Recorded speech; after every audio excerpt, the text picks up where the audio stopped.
কি হয়েছে চাচা? কি হয়েছে আপনার? আচ্ছা,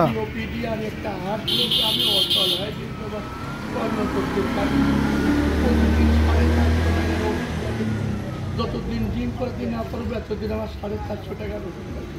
বাসা কোথায়? কিশোর আজ প্রায় 6 মাস ধরে ওষুধ খাচ্ছি, চলতে পারিনি। কামাই রোজগারের মতো কেউ নাই? না, দুটা বিয়ে ছিল, বিয়ে তো ওইদিকে বস্তা করে চাইটা পাঠিয়ে বা সবাই সিনেমা তার কাছে হাত পাচ্ছে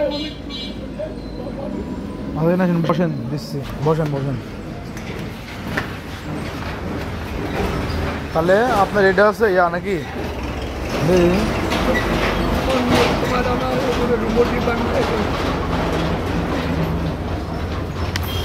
তাই বললাম, 2 বার তাই বললাম সব আমি তো পারি না, একটু ওষুধ কমায় দেন, খেতেই হবে, যতদিন জিং না পড়াবে এতদিন আপনার খেতেই হবে। অন্য কোনো কি করবো বাবা, টাকা প্রতিদিন।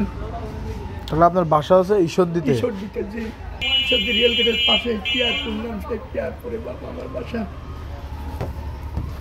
এটা যে রগের ডাক্তার নিয়ে গেছিল, তাই রগের ডাক্তারের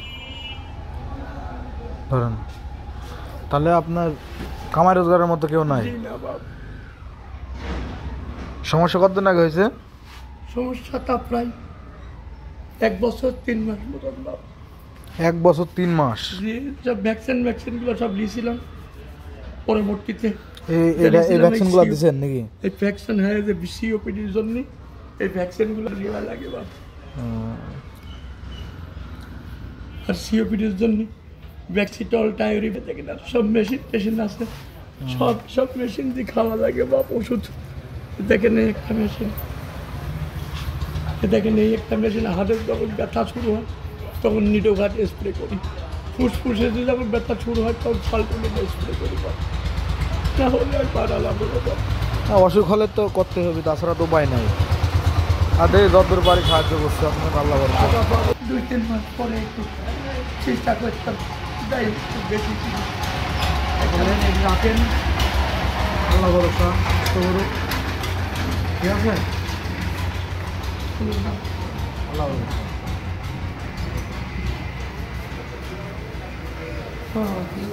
কোথায় বাসা আপনার? ঈশ্বরদী রিয়েল গেটের পাশে, এই জায়গার নাম কি আছে?